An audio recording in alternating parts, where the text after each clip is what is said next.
はい、皆さん、こんにちは。ゆきです。はい、ဒီနေ့မှာတော့先生တို့က N3 新幹線reading လေးကိုဖတ်မှာဖြစ်တယ်เนาะအဲ့တော့新幹線 reading ရဲ့ Monday အချီလေးကိုစပြီးကြည့်ပါမယ်အဲ့တော့ဒီမှာရှိတဲ့တိုးကြီးလေးကိုကြည့်မယ်ဆိုရင်ခုနဘွန်ရှောの内容とအတေအီရူမိုနိုはどれかဒီရေးထားတဲ့ဒီဘွန်ရှောရဲ့ဒီ内容နဲ့ပတ်သက်ကိုက်ညီတဲ့ဒီအရာလေးကဘာလဲပေါ့เนาะအဲ့ဆိုရင်စာပိုက်လေးကိုသွားဖတ်ကြည့်ပါမယ်เนาะ私たちはいろいろな場面に合わせて服を着替える。ကျွန်တော်တို့တွေဟာဆိုလို့ရှိရင်အမျိုးမျိုးသောနေရာဒေသတွေကိုလိုက်ပြီးတော့服を着替えるအဝတ်အစားတွေကိုပြောင်းလဲဝတ်ဆင်ကြတယ်ပေါ့နော်例えばဥပမာအားဖြင့်တော့普段はT シャツにジーンズの人もဒီပုံမှန်အားဖြင့်တော့ဒီ T シャツနဲ့ jeans ကိုဝတ်တဲ့လူတွေကလည်းပဲပါတီနော်တိုကီဝပါတီပွဲတက်တဲ့ချိန်တွေမှာဆိုလို့ရှိရင်စစ်စရ綺麗な服を着るのではないだろうかဒီအနောက်တိုင်းဝတ်စုံ suits နဲ့ဒီလှပတဲ့ဝတ်စားတွေကိုဝတ်ကြတယ်မဟုတ်လား言葉も同じでစကားလုံးတွေကလည်းအဲ့လိုအတူတူပဲပေါ့နော်ဆိုれの場面などによってအမျိုးမျိုးသောနေရာဒေသကိုလိုက်ပြီးတော့ sky ဝါခဲるအသုံးပြုပုံပြုနည်းတွေကကွဲပြားပါတယ်တဲ့例えばဥပမာအားဖြင့်တော့日本語はဂျပန်ဘာသာမှာဆိုလို့ရှိရင်話す時と書く時でဘွန်တိုင်ကချီကာကိုဒီစကားပြောဆိုတဲ့အချိန်နဲ့ရေးတဲ့အချိန်ဒီမှာအသုံးပြုတဲ့စာပေပုံစံကကွဲပြားပါတယ်မာတာခါကီခိုတိုဘာနောနာခါတဲ့ဝဒါပြင်ပေါ့နော်ဒီခါကီဒီရေးသားတဲ့စကားလုံးခိုတိုဘာစကားလုံးတွေထဲမှာဆိုလို့ရှိရင် des master ဒါတိုင်ဒေအာရုတိုင်နာတို့နော်ဘွန်တိုင်ကအာရု des တို့ mass တို့ပေါ့နော်ဒါတို့ဒေအာရုတို့အဲ့ဒီလိုစာပေပုံစံမျိုးတွေရှိပါတယ်တဲ့初級ではအခြေခံအဆင့်မှာဆိုလို့ရှိရင်話言葉の日本語を中心にဒီစကားပြောမှာသုံးတဲ့စကားလုံးတွေကိုအဓိကထားပြီးတော့ဘန်ကျော်စတခိတာလေးလာခဲ့ပါတယ်တဲ့နော်ချူကျူတဲ့ဝါ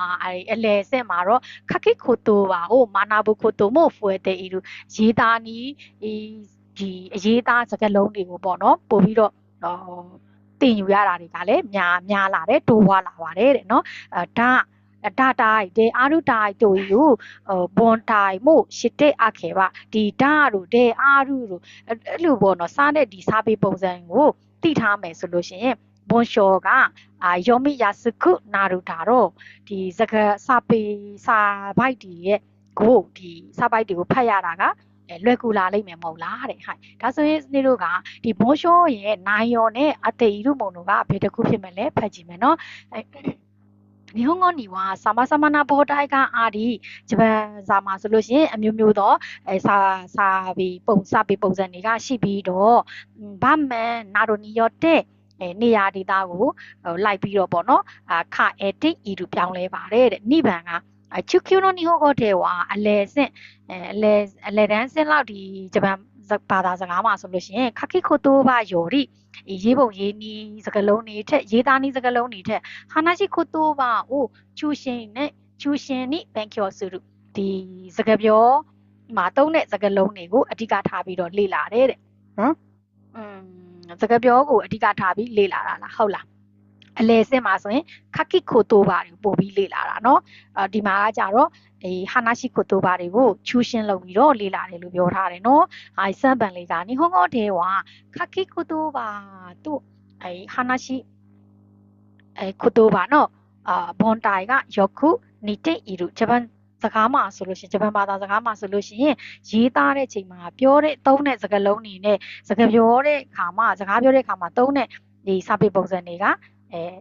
ဆင်တူပါတယ်တဲ့နော်မတူဘူးနော်ဟိုမှာကခြေကောက်ဖြစ်တယ်လို့ပြောထားတာနော်はい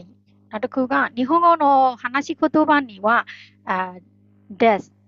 master data であるတိုင်のဘွန်ရှောကအာဒီဒီဂျပန်ဘာသာရဲ့စကားပြောတဲ့ဒီအသုံးနှုန်းစကားလုံးတွေမှာဆိုလို့ရှိရင် des တို့ mass တို့ de အာရုတို့ဒါမျိုး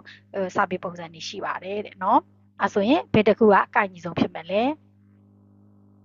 はい一番ဖြစ်မယ်နော်はい日本語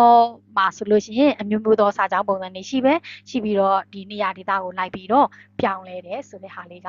အဖြေဖြစ်ပါတယ်နော်一番答えは一番ですဟုတ်ပါပြီဒါဆိုရင်နောက်တစ်ချိန်မှာစနေတို့တခြားမွန်တိုင်းလေးတွေဆက်ဖန်ရင်လည်းပြန်လည်တွေ့ပါမယ်နော်またね